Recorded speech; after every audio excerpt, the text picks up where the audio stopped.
ଅଗ୍ନିପାତ ବାର୍ତ୍ତା ଶୁଣିବାରୁ କଂସର ରାତ୍ରିରେ ବହୁ ସମୟ ପର୍ଯ୍ୟନ୍ତ ନିଦ ହୋଇନାହିଁ। ସେ ଜାଗ୍ରତ ଅବସ୍ଥାରେ ଆଉ ସ୍ୱପ୍ନରେ ବହୁତ ଅପଶକୁନ ଦେଖିଲା, ଯାହା ମୃତ୍ୟୁ ସୂଚକ ଥିଲା। ସକାଳେ କିନ୍ତୁ ସେ ରଙ୍ଗସଭାରେ ବିଜେ କଲା। ମଞ୍ଚ ପ୍ରସ୍ତୁତ। ସେ ଏବେ ରାମକୃଷ୍ଣଙ୍କୁ ଧରି ଆଣିବାକୁ ଆଜ୍ଞା ଦେଇଛି। ରଙ୍ଗଭୂମିର ଦ୍ୱାର ଦେଶରେ ଉପସ୍ଥିତ ହୋଇଛନ୍ତି ଦୁଇ ଭାଇ। ସୁକ ଉବାଚ ରାମ ଗୋବିନ୍ଦ ଗୋପ ବାଳେ ମିଳିଲେ କଂସ ରଙ୍ଗ ଦ୍ୱାରେ। ଦେଖିଲେ ଦ୍ୱାରେ ଅଛି ଗଜ, ମାହୁନ୍ତ ହୋଇଅଛି ସଜ। କୃଷ୍ଣଙ୍କୁ ଦେଖିଣ ମାହୁନ୍ତ, ଆକ୍ରୋଶୀ ଗଜ ବଳବନ୍ତ। ଦ୍ୱାର ଆବରିଲା ବହନ, ମାରିବା ପ୍ରାୟ କୋପମନ। ସ୍ୱଭାବେ ମତ୍ତ କରିବର, ତେଜେ ପ୍ରଚଣ୍ଡ ମହାଘୋର। ତାହା ଜାଣିଲେ ଭାବଗ୍ରାହୀ, ଗୋପାଳ ପୁଅଙ୍କୁ ରୁହାଇ। ଦୃଢ଼େ ବାନ୍ଧିଲେ ତାଳୁ ଚୂଳ, ସୁନ୍ଦର ଅଳକା କପଳ। ବସନ ବାନ୍ଧି ଆଣ୍ଟ କରି ସଜ ହୋଇଲେ ହଳଧାରୀ। ମାହୁନ୍ତ କୋପ ଭର ହୋଇ ଅଳପ ଅଳପ ଟିପଇ, ହସ୍ତି ଟିପଇ ପାଦ ଲଇଁ ଦେଖି ଗୋବିନ୍ଦ ଆଗ ହୋଇ। ବୋଇଲେ ଆଡ଼ ହୁଅ ଭାଇ, ମାହୁନ୍ତ ଶୁଣି ନ ଶୁଣଇ। ଶୁଣ ମାହୁନ୍ତ ମୋ ଉତ୍ତର, ଆମ୍ଭଙ୍କୁ ଛାଡ଼ ରଙ୍ଗ ଦ୍ୱାର। ରାଜା ଆମ୍ଭରେ କୋପ ମନ, ବେଗେ କରିବୁ ଦର୍ଶନ। ଦ୍ୱାର ତୁ ଛାଡ଼ ବେଗ ହୋଇ, ଉଚୁର ବେଳ ନ ଯୋଗାଇ। ଶୁଣି ମାହୁନ୍ତ କୋପ କଲା, କୃଷ୍ଣର ବୋଲ ନ ଶୁଣିଲା। ହସ୍ତିର କୁମ୍ଭେ ଦେଇ କର, ଦନ୍ତ କରାଇଲା ଉଭାର। କୃଷ୍ଣ ବୋଇଲେ ମାହୁନ୍ତକୁ, ମାରିବା ପ୍ରାୟ ତସଳକୁ। ଜୀବନେ ଯେବେ ଅଛି କାର୍ଯ୍ୟ, ହସ୍ତି ଦୁଆରୁ ନିଅ ଆଜ। ନହିଲେ ଯିବୁ ଯମପୁର, ହସ୍ତି ହିଁ ସଙ୍ଗତେ ତୋହର। ଶୁଣି ମାହୁନ୍ତ ପରଜ୍ୱଳି, ହସ୍ତି ଟିପିଲା ପାଦ ଚାଳି। କୃଷ୍ଣଙ୍କୁ ଦେଖି ଗଜ ଧାଇଁ, କାଳ ଦେବତା ପ୍ରାୟ ହୋଇ। ପବନ ବେଗେ ଧାଇଁ ଖରେ, ଶୁଣ୍ଢ ପିଟିଲା କୃଷ୍ଣ ଶିରେ। କେଶ ଧଇଲା ଧାତିକାର, ଛଡ଼ାଇ ଗଲେ ଦାମୋଦର। ଗୋବିନ୍ଦ ମାୟା ଯୋଗ ବଳେ, ରହିଲେ ହସ୍ତି ପେଟ ତଳେ। ହସ୍ତି ଚାହିଁ ଚଉଦିଗେ, କୋପେ ଗର୍ଜଇ ଘୋର ରଙ୍ଗେ। ଆଘ୍ରାଣେ କୃଷ୍ଣ ବାସ ପାଇ, ପୁଣି ଧଇଲା ଶୁଣ୍ଢେ ନେଇ। ପୁଣି ଛଡ଼ାଇ ତାର କର ପଛେ, ମିଳିଲେ ମାୟାଧର। ହସ୍ତିର ଲାଞ୍ଜ କରେ ଧରି, ପଛକୁ ଆଣିଲେ ଓଟାରି। 25 ଧନୁ ଯାଏ ଟାଣି, ରହିଲେ ପ୍ରଭୁ ଚକ୍ର ପାଣି। ସର୍ପର ଲାଞ୍ଜ ତୁଣ୍ଡେ ଭରି, ଯେସନେ ଗରୁଡ଼ ଓଟାରି। ଲାଙ୍ଗୁଳ ଧରି ବନମାଳି, ବାମ ଦକ୍ଷିଣ ପାଖେ ଚାଳି। ଗଜ ଚାହଇ ଦୁଇ ପାଶେ, କୃଷ୍ଣଙ୍କୁ ଧରିବାର ଆସେ।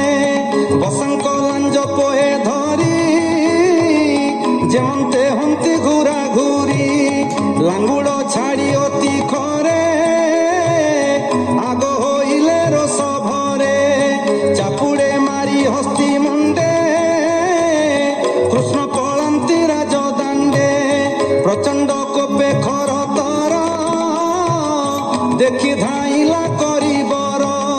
ଦେଖନ୍ତି ପୁର ନର ନାରୀ, ଭয়ে ପଳାନ୍ତି ନର ହରି। ଶିର ଲାଗଇ ଥୋର ହସ୍ତେ, ଲୋକେ ଦେଖନ୍ତି ରାଜପଥେ। ପାଦର ଘାଏ ଧୂଳି ଉଡ଼ି, କୃଷ୍ଣ ପଡ଼ିଲେ ମୁଖ ମାଡ଼ି। ତକ୍ଷଣେ ହୋଇଲେ ଅନ୍ତର, ମାହୁନ୍ତ ବୋଲେ ମାର ମାର। କୃଷ୍ଣ ପଡ଼ିଲା ପ୍ରାୟ ମଣି, ଗଜ ମାଇଲା ଦନ୍ତ ଆଣି। ଲୋକେ ହୋଇଲେ ହତ ଜ୍ଞାନ, ଡାକନ୍ତି ରଖ ନାରାୟଣ। ଏଡ଼େ କରମ କଂସ କଲା, କେବଲେ ଜିଉ ଜିଉ ମଲା। ଡାକନ୍ତି ତୋଳିବେନି କର, ହସ୍ତିରେ ସମ୍ଭାଳ ତୋହର। ଦେଖି ଚକିତ ନର ନାରୀ, ଚାପୁଡ଼େ ମାଇଲେ ମୁରାରି। ପଛେ ଯେ ଥିଲେ ହଳଧର, ହସ୍ତିକି ମାଇଲେ ପୟର। ଧାମଇ ପଛକୁ ଅନାଇ, ମୁଥେ ମାଇଲେ କୃଷ୍ଣ ନେଇ। ଗଜ ଚାହଇ ଆଗ ପଛ, ମାହୁନ୍ତ ଟିପଇ ପ୍ରତ୍ୟକ୍ଷ। ନ ଯାଇ ଆଗ ପଛେ ଡରେ, ଗର୍ଜଇ ଅତି କୋପ ଭରେ। ମାହୁନ୍ତ ପୁଣି ଟିପଇ, ଦେଖି ପଳାନ୍ତି ବେନି ଭାଇ। ଦେଖିଣ ଗଜ କୋପ ଭରେ, ଧାଇଲା ପବନ ଖରେ। କୃଷ୍ଣର ଶିରେ ଥୋର ହସ୍ତ, ଦେଖି ପଳାନ୍ତି ଗୋପୀନାଥ। ଧାଇଲେ ପବନ ବେଗେ, ଘୁରି କୁମ୍ଭାର ଚକ୍ର ମାର୍ଗେ। ଗୋବିନ୍ଦ ଯୋଗ ମାୟା ବଳେ, ଘୁରାଇ ପକାଇଲେ ତଳେ।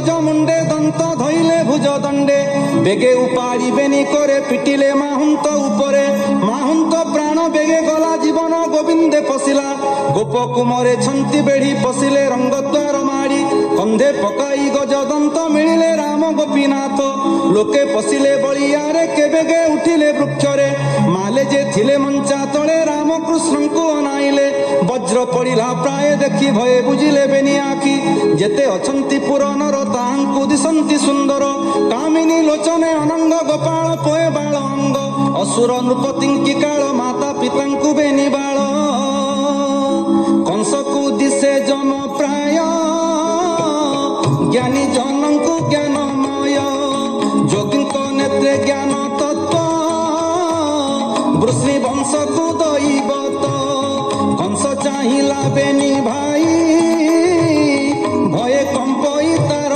ଦେହି ଗଜ ମାହୁନ୍ତ ଦ୍ୱାରେ ମାରି ଦନ୍ତ ଅଛନ୍ତି କରେ ଧରି ନିଶ୍ଚୟ ମରଣ ହୋଇଲା ଏମନ୍ତ ମନେ ବିଚାରିଲା କାତରେ କମ୍ପଇ ଶରୀର ବଦନ ନଇଲା ଉତ୍ତର